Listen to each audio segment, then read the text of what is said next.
Ruto waxa uu sheegay inuu ku foogan yahay dadaalada uu doonayo inuu ku soo dhiso maamul isagoo la hadlayay xulafadiisa siyaasadda ee dhowaantan la soo doortay ayaa Mr. Ruto waxa uu sheegay in dowladdiisu ay diyaar u tahay inay iska difaacdo dacwad kasta oo la xiriirta natiijada doorashada.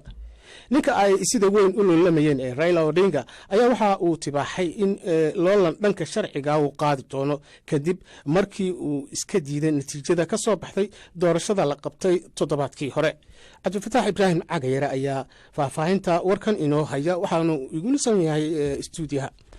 shiilow madaxweynaha la doortay waddankan Kenya William Ruto kaas oo guddiga doorashooyinka IEBC ay isniintii ku dhawaaqeen ayaa waxa uu inuu ku guuleystay doorashadii la qabtay toddobaadkii hore. waxa uu hoygiisa xaafadda Karen ee magaalada Nairobi kula kulmay xubnaha la soo doortay isbahaysigiisa. waxa uu u khudbadeeyay wuxuuna sheegay inuusan jirin waqti ay lumiyaan xilli uu sheegay inuu ku fogan yahay dhisidda maamulkiisa cusub. waxa uu intaasi ku daray inuu xoojin doono dimuqraadiyadda iyo xorriyadda hadalka meeshana ay ka bixi doonaan sida uu hadalka u dhigay cagajuglayntii cabsigelintii iyo hanjabaadii. waxa uu hadlayay kadib markii uu diiday natiijada lagu dhawaaqay ee madaxtinimadiisa Raila Odinga kaasoo qaadacay natiijadaasi oo sheegay inuu wax kama tegi doono. Ruto haddaba waxa uu dhanka kale sheegay in maamulkiisa uu diyaar u yahay in ay maxkamadda tagaan oo ay difaacaan natiijada doorashada maadaama buu sheegay in uu aaminsan yahay ku dhaqanka sharciga. hadalkanna waxa uu soo baxaya xilli Raila Odinga uu shalay gelinkii dambe la hadlay warbaahinta gaashankana u daruur natiijadii soo baxday maxkamadna inuu tegi doono halkaasi uu kaga dhawaaqay. Mr. Ruto ayaa haddaba shiilow waxa uu dhan kala sheegay in dadka Kenya ay doonayaan inay arkaan dowlad dadka oo dhan matasha. There will be no room for exclusion of any part of the Republic of Kenya. ma jirto cid laga tegayo Kenya gudaheeda meeshay doontaba ha ahaatee. waxaan u maamulaynaa hanaan aan ku xaqiijinayno in hal qayb oo Kenya ka mid ah aan laga tegin. ma jirto qowmiyad Kenya ka mid ah oo laga tegayo. waxa aan u soconaynaa dal ahaan waayo dadka Kenya waxay noo sheegeen mar horeba in aan bedelno siyaasadda dalkeenna oo aan qabiilka ka saarno hogaaminta ama xukunka Kenya. And eliminate ethnicity from the equation of the leadership or governance of the Republic of Kenya. waxa uu Ruto intaasi ku daray in ahmiyadda gaar ay siin doonaan sidii shaqaalaha rayidka loo siin lahaa xirfad sare isagoo ku andacooday in qaar ka mid ah shaqaalahaasi loo adeegsaday dagaallo siyaasadeed xilligii doorashada ay socotay. dabcan wuxuu ka wadaa xilligii ololaha doorashada ka horreeyey. madaxweynahan la doortayna waxa uu guushiisa dhowaantan la shaaciyey aanan sidaas u badnayn. dhanka kale carab ku adkeeyey in xukuumadda uu soo dhisi doono ay u shaqayn doonto dadka Kenya oo dhan aragtida ay doonaan haystaane. Because we intend to deliver as a government, the public service is going to be a bacdama aan doonayno in dowlad ahaan aan shaqo qabanno adeega bulshadu waxa uu noqon doonaa mid aad muhiim ugu ah barnaamijyada dowladda iyo adeegyada ay xukuumaddu qabanayso. waxaan doonayaa inaan ballan qaado in adeega bulshada uu noqon doono mid muhiimad ay ku dheehan tahay. waxaan rajaynayaa in adeega bulshada loo gaarsiin doono dadka reer Kenya si isla eg ayadoo aan qowmiyadaha la kala jeclaysanayn ama aan mudnaan lagu siinayn siyaasadda ay aaminsan yihiin. or any preference to political affiliations. William Ruto oo hadalkiisa sii wata ayaa waxa uu tibaaxay in qasab ay tahay in siyaasiyiinta ay si degdega uga howlgalaan sidii ay uga soo dhalaali lahaayeen ballanqaadyadii ay sameeyeen oo dadka Kenya u sameeyeen xilligii uu socday ololaha doorashada. waxaanu yidhi The expectations of the people of Kenya are huge. filashada dadka reer Kenya waa mid weyn. sidaa daraaddeed ma awoodno inaan waqti lumino. waxaanan doonayaa in aan idinka codsado dhammaanteenba inaan hawsha gacanta la galno mana haysano waqti la lumiyo. We need all hands on deck and we don't have time to waste. shiilow khudbadaasi ayaa waxaa imanaysaa xilli ra-iisul wasaarihii hore ee dalkan Raila Odinga uu kaasoo si adag ay kursigan ugu sarreeya ugu tartamay Mr. Ruto uu gaashaanka u daruuray natiijada ka soo baxday doorashadii la qabtay 9kii bishan maalintii Talaadada ahayd isagoo tilmaamay in ashtakadiisa uu geyn doono maxkamadaha dalka. ku dhawaaqista guushan dirqiga ee Mr. Ruto ayaa haddaba waxay horseeday khilaaf isniintii soo shacbaxay iyadoo inta badan xubnaha guddiga doorashooyinka ee Kenya ay sheegeen inaanay ku raacsanin natiijada kama dambaysta guddiga guddoomiyahooda uu shaaciyey maalintii isniinta taasoo horseeday in madaxweynahan la doortay iyo taageerayaashiisa ay dabaaldegaan halka ninka laga adkaaday william raila odinga uu isna sheegay in aanay waxba ka jirin natiijadaasi oo maxkamad ay tegi doonaan. waa tahay aad baad u mahadsan tahay cagayare sida aad warbixintaasi ku maqlayseenna waxaa natiijada doorashada gaashaanka ku dhuftay raila odinga. haddaba maxay tahay dooda isbahaysiga azimio ee ay ku qaadaceen natiijada doorashada? waxaan ka warsanay xildhibaan maxamed cadow oo laga soo doortay koonfurta wajeer, waxaana uu u waramay cabdiraxmaan cadow.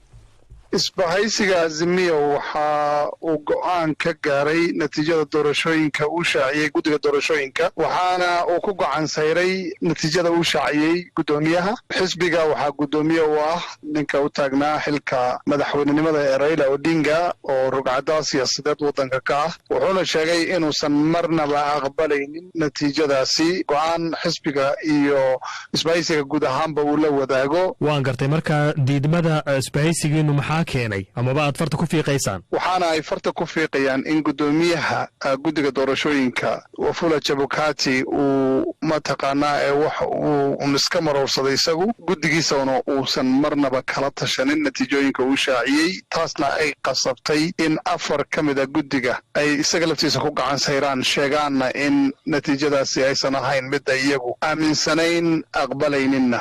waan gartay. marka ma jiraan wax caddayna marka uu xisbigiina uu soo dhigayo uu leeyahay waxa aanan ku aqbalayn doorashada? oo waxaa jira mataqaanaa habu socod natiijooyinka lagu shaaciyo. waa in guddiga guud ahaanba uu arrintaa iyada ka xaajoodo, waa inay iyagoo dhan isku waafaqaan ka hor intaan la shaacinin, islamarkaana la qayaxo tirooyinka ay kala heleen mas-uuliyiinta u taagnaa xilka madaxweynenimada. marka waxa isdabamarin aad u weyn biyuu tirsanayaa isbahaysiga azimio. marka sidaas awgeed waxaa lagu amray ama la faray qareennada xisbiga in ay sida ugu dhaqsaha badan arrintaas iyada maxkamad la tiigsadaan. marka maxkamadda waxay amri karaysaa oo ay awood u leedahay in doorashada dib loogu noqdo. taas mar kale waxay noqonaysaa go'aan u yaalla ummadda waddanka Kenya. waan gartay. marka intaanan go'aankiinani gaadhin ka hor guddiga doorashada ee madaxa bannaan ee hawshani gacanta ku hayay ee aad ka cabanaysaan arrintani ma kala hadasheen? maya, waa mas-uuliyad saaran guddigu in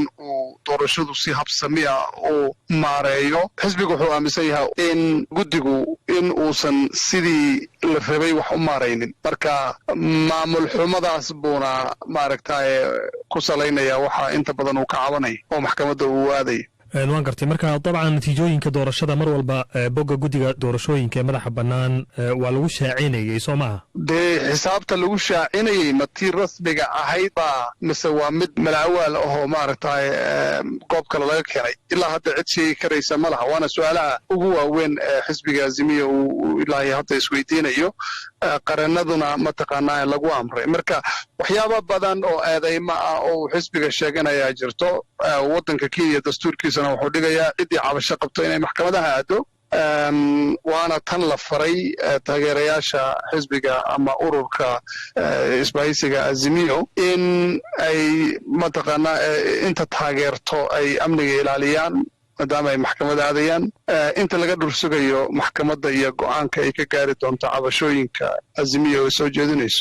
waan gartay. marka xisbi ahaan idinku isbahaysigiinu maxaad ka filayseen? qaabkeed rabteen amaba aad filayseen in loo shaaciyo doorashada natiijadeeda? wallahi waxyaabaha aan filayna waxay ahayd in la tixgeliyo dhammaan xubnaha ka tirsan guddiga doorashooyinka, in natiijada la shaacinaya ay noqoto mid guddiga guud ahaanba u wada gaaray, in sida loo shaacinayo ama sidii wax loo maareeyey ay ka duwanaato sida ay hadda wax u dhaceen. inahaas baa mataqaanaa ee la filayey. maanta waxaan haysanaa guddi doorasho oo kala jaban. 2 xubnood waxay raacsan yihiin guddoomiyaha shaaciyey natiijooyinka maalintii isniinta ahayd. 4na bannaankay taagan yihiin oo waxay leeyihiin wixii dhacay kuma qanacsanin. marka guddi doorasho oo xubnihiisii ay kala taagan yihiin natiijo uu shaaciyey waad dareemi karaysaa inta tuhun ka dhalan karayso. marka taasaaba ugu horeysaba. waayahay. ugu dambayn maxkamad inaad aadaysaan ayaad sheegteen, guddoomiyihiin uu ku dhawaaqay. dhinaca kale haddii ay dhacdo amaba maxkamaddu ay cayido go'aanka guddiga idinku maxaad samaynaysaa marka? waxaan ku qasbannahay sida qof walba oo muwaadin saxa oo kenyaan ah inaan u hoggaansanno maxkamadda waxa ay sheegto maxaa yeelay dastuurka waddanka u yaalla ayaa waxa uu sheegayaa wax walba oo cabasha oo ka dhasha doorasho cidda xukumi karta ay tahay maxkamad oo keliya wax go'aan mataqaanaa uu xisbiga ka gaari karaya maaha wax go'aan ay cid kale ka gaari karta maaha wuxuu go'aan ka gaari karaya madaxweynaha xilka ka degaya Uhuru Kenyatta maaha maxkamad oo keliya ayaa go'aan ka gaari karto haddii maxkamaddu ay go'aamiso in sida natiijada loo shaaciyay ay tahay oo si dhaba ugu guulaystay madaxweynaha hadda la shaaciyay ee William Ruto tawana yidayna waa tahay kaasina waxa uu ahaa xildhibaan maxamed cadow oo u waramayay cabdiraxmaan xaaji cadow dhanka kale hogaamiyaasha diimaha ee Kenya ayaa ku baaqay in nabadda la ilaaliyo oo khilaafka taagan lagu dhameeyo wada hadal culimadaas waxaa ka mid ah cabdiraxmaan cabdullaahi ismaaciil oo ka tirsan dalladda Namlef oo muslimiinta Kenya qadka telefoonka ayuu igu waramay maanta kaliya maaha waxa weeye kulamo